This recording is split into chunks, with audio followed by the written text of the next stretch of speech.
In order to preserve their identity, the Hebrews reinvented their past. Through the sacred scrolls of their scriptures, they invented a narrative of their origins and destiny. Sometimes they borrowed legends from other civilizations. The flood, once recounted in the epics of Sumerian Gilgamesh, found a new home in Hebrew lore. They crafted a saga of enslavement in Egypt and the triumphant exodus to the Promised Land.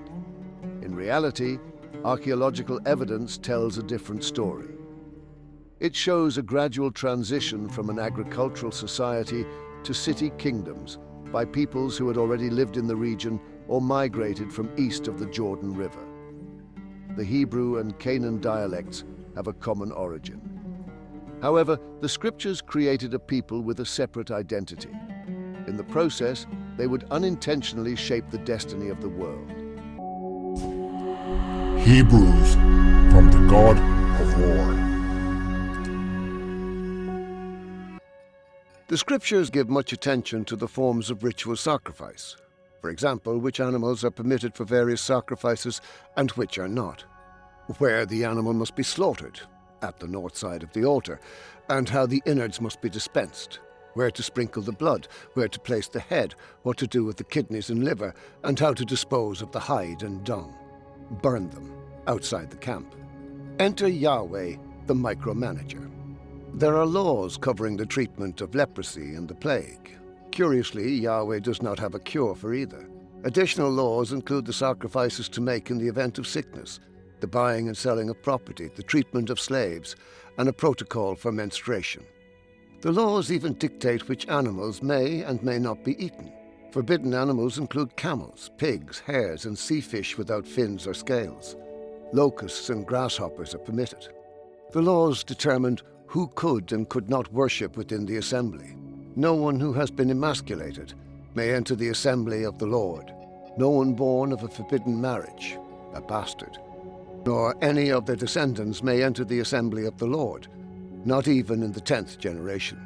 Some laws, such as the rituals of purification influenced by the Persian religion Zoroastrianism and designed to prevent pollution by corpses or bodily emissions, are sensible precautions against infection. As we will see later, other aspects of Zoroastrianism influenced offshoots of the Jewish religion, such as Christianity and Islam. These books also set out codes for basic ethical behavior that tried to address every contingency. This included bestiality. Cursed is anyone who has sexual relations with any animal. And incest. Cursed is anyone who sleeps with his mother-in-law. It covered relationships with slaves. If a man has sexual relations with a female slave who has been acquired by another man but has not yet been redeemed or given her freedom, an investigation shall be made. They shall not be put to death because she has not been freed. And responsibility to one's family. If you see your fellow Israelite's ox or sheep straying, take it back to its owner. The manuscripts gave advice on animal husbandry. Do not muzzle an ox while it is treading out the grain, and do not plow with an ox and a donkey together, and even the wearing of clothes. Do not wear clothes made of both wool and linen. Punishments were set out for those who fail to keep these laws. For example, the Lord will cause you to be defeated before your enemies. He will inflict you with the boils, and with tumors, festering sores, and the itch. Another man will take her, your wife, and rape her. And, as if all that was not bad enough, your ass will be forcibly taken from you. Central to these was a set of laws known later as the 10 Commandments, although the actual number was more than 10, in Exodus and Deuteronomy. They proclaimed principles common to all societies and religions throughout the ages. Honor your father and your mother. You shall not murder. You shall not commit adultery. You shall not steal. You shall not give false testimony. You shall not covet your neighbor's goods, which includes his house, his wife, male and female slaves, ox, ass, or any other possessions. Nothing is really new here. However, the ethical commandments were prefaced by a set of divine commandments unique to the Hebrew tradition. The first of these, I am the Lord your God. You shall have no other gods before me, is a statement of stark exclusivity. Statues and murals were prescribed, lest they distract from any reverence due to the Almighty. You shall not make for yourself an image in the form of anything in heaven above, or on the earth beneath, or in the waters below. Also included was a tyrannical decree forbidding any act, word, or deed likely to be interpreted as offensive. You shall not misuse the name of the Lord your God. Finally, a special day was set aside each week for veneration. The seventh day is a Sabbath to the Lord your God. These divine commandments, each of which carried the death penalty if breached, underpin the dogmatic nature of the faith. They also place a provision on the ethical commandments. Killing, stealing, and forced adultery, rape, are permitted against those perceived to have violated the divine laws. Thus, punishment by death is prescribed for anyone who worships another god or abuses Yahweh.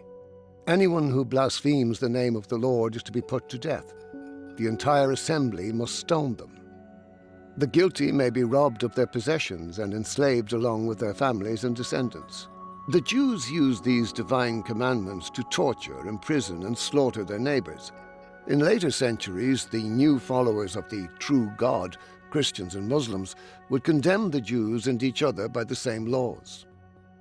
Within these religions, various sects and divisions would arise, and each would persecute the other based on this shared intolerance.